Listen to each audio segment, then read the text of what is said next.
Kemudian di antara agar tetap tegar di atas jalan hidayah, jangan coba-coba dengerin syubhat, jangan coba-coba. Dulu para salaf mengingatkan, sampai diriwayatkan dari, kalau tidak salah, Ibnu Sirin, seorang alim dari kalangan tabi'in, ada ahlul bidah mau bicara dengan dia, dia bilang enggak, saya enggak mau dengar. Ini bukan orang bodoh, orang alim. Ada ahlul bidah ingin menyampaikan sesuatu, kata dia, saya tidak mau dengar. Kata dia, meskipun setengah pembicaraan, setengah saya tidak mendengar. Tidak mau dengar apa? Syubhat. Karena syubhat itu kuat, kata para salaf, asyubhatu khattafah wal qulubu dhaifah. Syubhat itu menyambar-nyambar, dia bisa mencongkel, bisa menyambar. Sementara hatinya sangat apa? Lemah. Nah, hati-hati ibu-ibu ketika membuka HP, jangan mengakses syubhat. Kalau tahu ini ada dai yang menyeru kepada syubhat, jangan coba-coba dengar. Seandainya dengar kemudian kena syubhat, maka ibu yang mencari masalah. Saya kadang-kadang saya mari orang, ada orang datang, Ustaz, ada yang bilang begini, saya jelasin. Nanti datang lagi, Ustaz, ada yang bilang begini. Kamu nih kerjaannya dengar apa? Syubhat. Saya aja tidak bisa menjamin syubhat itu keluar dari hatimu. Sekarang alhamdulillah saya jelaskan, kau dengar, keluar syubhatnya. Saya dengar lagi, keluar syubhatnya. Sampai kapan begitu?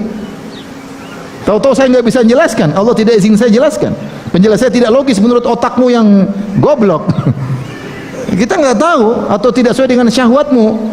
Terus kok enggak, bahaya. Ada suatu saat seperti, makanya jangan dengar apa? Syubhat. Sudah banyak orang berguguran ya, akhi, banyak sekali. Saya bukan bicara orang biasa. Terkadang orang yang dikatakan ustadz, bahkan orang alim, bisa kena syubhat. Saya kenal seorang ustadz, masya Allah, dulu begitu kencang, dakwah luar biasa, sampai mungkin pergi berjihad di luar sana. Sekarang mengajarkan akidah ahlul bidah, beneran ini. Ya mungkin dia merasa itu logis, ya. Dan dia tidak diskusi sama ustaz ahlus sunnah misalnya, ya, nah, hidayah di tangan Allah. Maka kalau sudah tahu syubhat, jangan coba-coba dengar. Kalau ada, skip, jangan diklik. Siapa yang coba-coba menekan syubhat mendengarnya, dia tidak bersyukur kepada Allah Subhanahu wa taala. Dia tidak bersyukur. Tidak bersyukur. Ya, orang berusaha kenal sunnah, dapat hidayah, kemudian dia mulai meninggalkan sunnah, mau dengar-dengar syubhat. Ya ente siapa? Antum siapa? Anti siapa? Emang anti sudah belajar akidah yang kuat kemudian mulai mendengar-dengar syubhat? Kita saja harus bimbingan ulama. Saya baca buku-buku syubhat karena itu termasuk risalah saya. Saya baca buku Jahmiyah, saya baca buku Mu'tazilah, saya baca memang karena itu harus tulis karena saya. Tapi kan ada dosen pembimbing yang membimbing saya, yang mengarahkan, yang dengan izin Allah tentunya. Nah, kalau orang tidak punya landasan akidah yang kuat, pun baca syubhat, lama-lama jadi wahdatul wujud.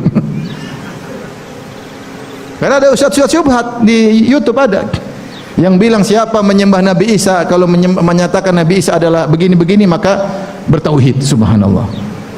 Ada lagi kemarin dia ngomong bahwasanya la ilaha illallah, tidak ada sembahan kecuali Allah. Berarti semua yang disembah ini Allah sebenarnya. Cuma harus perlu direvisi atau apa, tapi semua yang disembah itu adalah siapa?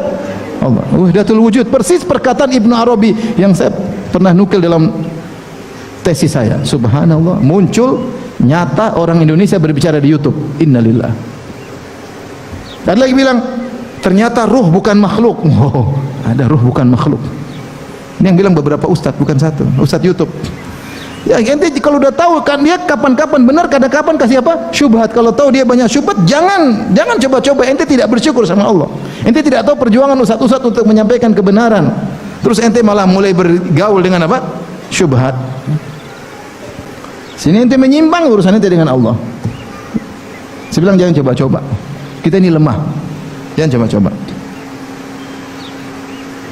Oleh karenanya hati-hati, jangan sekali-sekali bergaul dengan syubhat. Yang kedua, ini yang lebih parah mungkin ibu-ibu, jangan sekali-sekali bergaul dengan syahwat. Jangan. Nah, ini ibu-ibu ini nonton Korea. Saya kemarin aja dua ikhwan datang ke saya. Ini bukan baru ngaji, udah lama ngaji. Teman-teman dekat saya.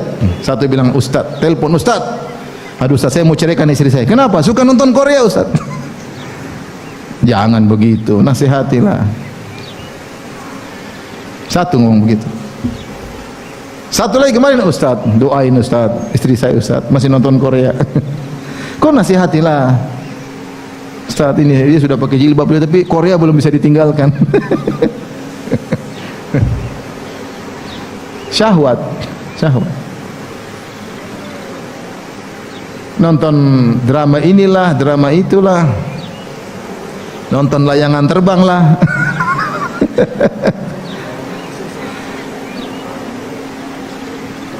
Ini namanya syahwat. Ingin habiskan waktu bersenang-senang. Ini semua kena laki-laki, perempuan laki-laki juga kena. Tapi perempuan ini paling banyak seperti ini. Mulai hobi nonton berita-berita artis. Artis ini bagaimana? Wah kerennya bajunya, wah bagaimana? Ini mereknya apa? Udah mulai dibuat halusinasi bahwasanya orang keren itu kalau pakai barang-barang branded. Kalau tidak branded kayaknya dia rendah di hadapan manusia. Itu pelan-pelan, tidak langsung begitu, bertahap. Setan pelan-pelan. Kemudian dia merubah gaya hidupnya. Ya kalau duitnya banyak oke, kalau nggak punya duit branded melulu, suaminya suruh jadi bandit. Nah, ini kalau mau tegar di atas hidayah, jangan korek-korek hal tersebut. Nonton kajian, nonton nasihat-nasihat, ya. Nonton yang bermanfaat, yang dunia-dunia jauhi. Ya. Kalau mau kita senang-senang yang halal. Kalau mau jalan-jalan yang halal. Baca hadis-hadis tentang Kitabur Riqaq, tentang apa namanya yang melembutkan hati, tentang bagaimana kehidupan Nabi, kehidupan para sahabiat. Kenali siapa Ummu Salamah, bagaimana kehidupannya, bagaimana Aisyah, bagaimana Khadijah, bagaimana Zainab bintu Jahsyin, bagaimana Zainab bintu Khuzaimah. Kenali bagaimana kehidupan mereka, contoh-contoh teladan istri-istri Nabi SAW. Kenali agar kita terbawa dengan suasana mereka. Bukan malah lihat artis ini. Oh ternyata dicerai artisnya. Oh ternyata begini. Ternyata dicampakkan. Ternyata nikah baru gini. Ternyata itu orang yang kita bangga-banggakan, yang kita puja-puja, belum tentu dia bahagia. Mungkin dia hidupnya sengsara. Ngapain kita berangan-angan menjadi orang sengsara? Ngapain ibu-ibu? Ibu sudah bahagia, hidup di rumah sederhana sama suami yang masya Allah. Ya amit-amit, kadang-kadang sabar. Udah bahagia tidak harus begitu-begitu. Saya sering sampaikan ini benar-benar bahagia itu ibu bangun, sholat malam, sholat subuh, zikir pagi petang.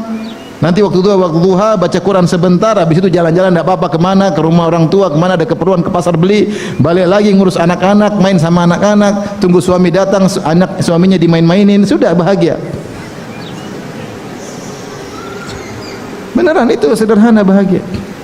Ibu-ibu bangun malam, sholat malam, menangis besok bahagia. Tapi malam ibu nonton film Korea, ketawa ketiwi, nonton komedian ketawa, besok nangis, hati kering. Karenanya kita sekarang saya katakan hidup di zaman yang penuh dengan syubhat dan syahwat yang sangat mudah untuk memalingkan seorang dari hidayah.